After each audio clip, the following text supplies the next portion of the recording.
നമുക്കെല്ലാവർക്കും നമ്മുടെ ഭാര്യമാരോട്, മക്കളോട്, മാതാപിതാക്കളോടൊക്കെ നമുക്ക് ഇഷ്ടമുണ്ട്. ഇഷ്ടമല്ലെങ്കിൽ പിന്നെ അവരെ നമ്മുടെ കൂടെ ജീവിക്കൂലല്ലോ. ഇഷ്ടമുള്ളത് കൊണ്ടാണല്ലോ നമ്മളും അവരും ഒന്നിച്ച് ജീവിക്കണത്. അതുകൊണ്ട് തന്നെ ആ ഇഷ്ടം എങ്ങനെയാണ് എന്നതിനെയാണ് നമ്മൾ പരിശോധിക്കേണ്ടത്. നിഷ്കളങ്കമായിരിക്കണം നമ്മുടെ ഇഷ്ടം. അതാണ് ഒന്നാമത്തെ കാര്യം. നിഷ്കളങ്കമായിരിക്കണം നമ്മുടെ സ്നേഹം. ഈ നിഷ്കളങ്കമായ സ്നേഹത്തിന്റെ പ്രത്യേകത, നിഷ്കളങ്കമായി നമ്മൾ നമ്മുടെ ഭാര്യ ഭർത്താവിനെ, മക്കൾ മാതാപിതാക്കൾ മക്കളെ ഒക്കെ സ്നേഹിക്കുകയാണെങ്കിൽ, ലോകത്തെ ഏതൊരു മനുഷ്യനും മറ്റൊരു മനുഷ്യനെ നിഷ്കളങ്കമായി സ്നേഹിക്കുകയാണെങ്കിൽ ആ സ്നേഹം അയാളുടെ മുന്നിൽ മാത്രമാണോ പ്രകടമാകുക? ഒരിക്കലുമല്ല. അയാളില്ലാത്ത സമയത്തും ആ സ്നേഹം ഉണ്ടാകും.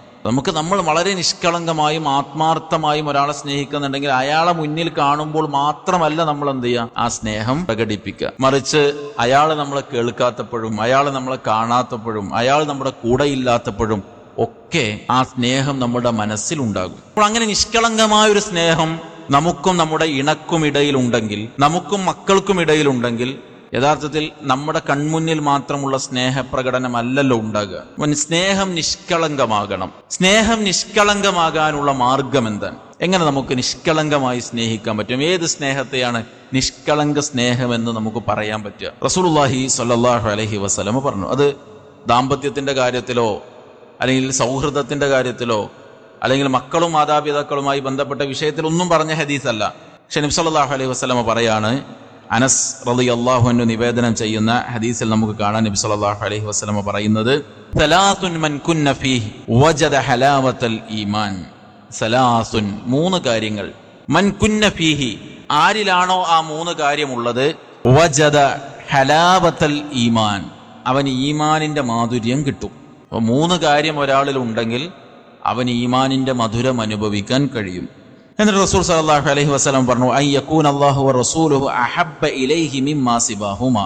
അല്ലാഹും റസൂലും അവരല്ലാത്ത മറ്റെന്തെല്ലാം ഉണ്ടോ അതിനേക്കാളെല്ലാം അവന് ഏറ്റവും ഇഷ്ടപ്പെട്ടതാകണം. അപ്പൊ ലോകത്ത് നമുക്ക് ഏറ്റവും ഇഷ്ടമുള്ളത് അള്ളാഹുവിനോടും റസൂലിനോടുമാകണം. ഈമാനിന്റെ മധുരം കിട്ടാൻ മൂന്ന് കാര്യം. അതിലൊന്ന് പറഞ്ഞത്, ലോകത്ത് അവൻ ഏറ്റവും അധികം സ്നേഹിക്കുന്നതും ഇഷ്ടപ്പെടുന്നതും അള്ളാഹുവിനെയും റസൂലിനെയും ആയിരിക്കണം. രണ്ടാമത് പറഞ്ഞത്, അതാണ് നമ്മുടെ വിഷയവുമായി ബന്ധപ്പെട്ട് നമ്മൾ ഉണർത്താൻ ഉദ്ദേശിക്കുന്ന പോയിന്റ്,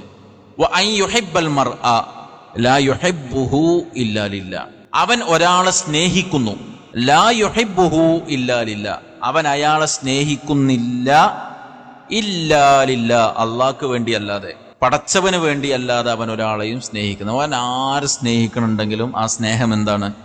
അള്ളാഹ്ക്ക് വേണ്ടിയാണ്. മൂന്നാമത് പറഞ്ഞത്,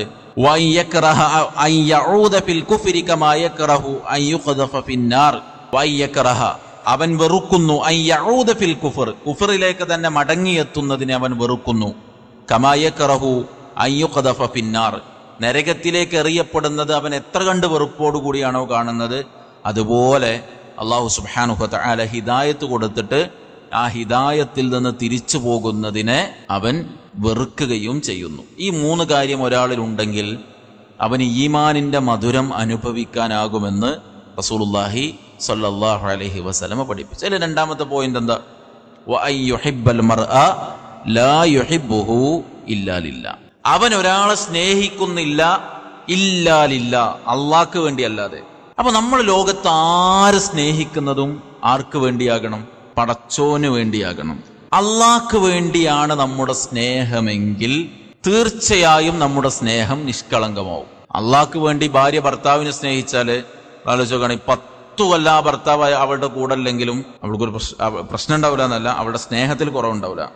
കാരണം എന്താ? അവൾ സ്നേഹിച്ചത് അള്ളാഹ്ക്ക് വേണ്ടിയാണ്. അള്ളാഹ്ക്ക് വേണ്ടിയാണ് നമ്മൾ നമ്മുടെ ഭാര്യയെ സ്നേഹിക്കുന്നതെങ്കിൽ ഭാര്യ കൂടെ ഉണ്ടാകുമ്പോഴും ഭാര്യയോടൊപ്പമാകുമ്പോഴും മാത്രമല്ല നമ്മൾ സ്നേഹം പ്രകടിപ്പിക്കുക, എല്ലാ സമയത്തും നമ്മളിൽ അവളോടുള്ള സ്നേഹം ഉണ്ടാവും. ഒരു ഭാര്യ ഭർത്താവിനെയും ഭർത്താവ് ഭാര്യയെയും സദാസമയവും സ്നേഹിച്ചാൽ, മക്കൾ മാതാപിതാക്കളെയും മാതാപിതാക്കൾ മക്കളെയും മുഴുവൻ സമയവും സ്നേഹിച്ചാൽ, അത് തന്നെയല്ലേ കൺകുളിർമ ലഭിക്കാനുള്ള വഴി? ആ സ്നേഹത്തിൽ തന്നെയല്ലേ നമുക്ക് സന്തോഷം ഉണ്ടാകുക? അപ്പൊ നമ്മൾ സദാ സ്നേഹിക്കണം. സദാ സ്നേഹിക്കണമെങ്കിൽ സ്നേഹം നിഷ്കളങ്കമാകണം. സ്നേഹം നിഷ്കളങ്കമാകണമെങ്കിൽ ആ സ്നേഹം അള്ളാഹ്ക്ക് വേണ്ടിയായിരിക്കണം നമ്മൾ സ്നേഹിക്കേണ്ടത്. ഇന്ന് നമ്മൾ കണ്ടിട്ടില്ല, പ്രത്യേകിച്ചും ചെറുപ്പക്കാരൊക്കെ നിങ്ങൾ ചിന്തിച്ചു നോക്കുകയാണെ, ഇപ്പൊ നമ്മൾ എങ്ങോട്ടേലും പോകാൻ വേണ്ടി ഇങ്ങനെ പ്ലാൻ ചെയ്ത് അപ്പൊ കൂട്ടുകാർ നമ്മളിങ്ങനെ വിളിക്കണ്ട, ഒരു അങ്ങാടിയിൽ കാത്തിക്കണ്ട, നമുക്ക് വീട്ടിൽ നിന്ന് ഇറങ്ങണം. പക്ഷെ ഭാര്യനെ അഡ്ജസ്റ്റ് ചെയ്തിട്ടാണ് ഇറങ്ങാന്.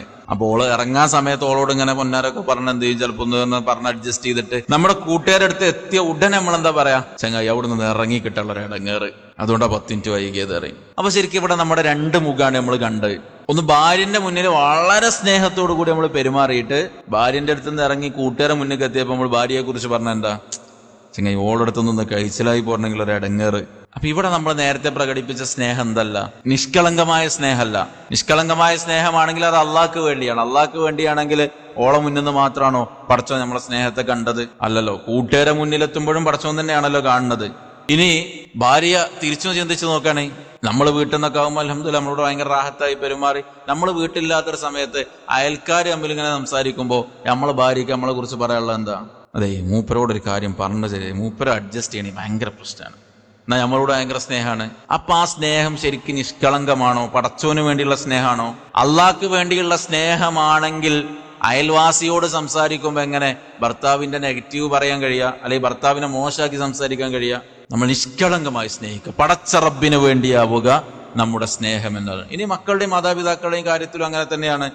ഞാൻ വിഷയത്തിലേക്ക് കടക്കല്ല, എന്നാലും ഒരു കാര്യം സൂചിപ്പിക്കാൻ, ഇന്ന് ഒരുപാട് ദുരന്ത വാർത്തകൾ നമ്മൾ കേട്ടുകൊണ്ടിരിക്കുന്നു. എന്താ കാരണം? ഈ ബേസ് അല്ലാത്തതുകൊണ്ടാണ്.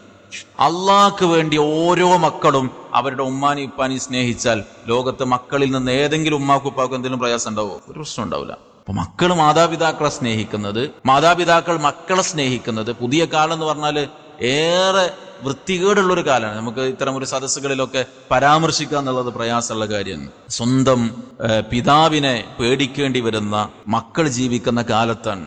സ്വന്തം ആൺമക്കളുടെ കാര്യത്തിൽ ഒരു ഭയത്തോടുകൂടി കണ്ട് ചാനലുകളുടെ മുന്നിൽ വന്ന് എൻ്റെ മകൻ എന്നെ ഈ കണ്ണോടുകൂടിയാണ് കാണുന്നത് എന്ന് പറയുന്ന ഉമ്മമാർ ജീവിക്കുന്ന കാലത്താണ് നമ്മൾ സംസാരിച്ചുകൊണ്ടിരിക്കുന്നത്. പ്രിയപ്പെട്ട വിശ്വാസികളെ, അള്ളാഹ്ക്ക് വേണ്ടി പരസ്പരം സ്നേഹിക്കുന്നിടത്താണ് നിഷ്കളങ്കതയുണ്ടാകുക.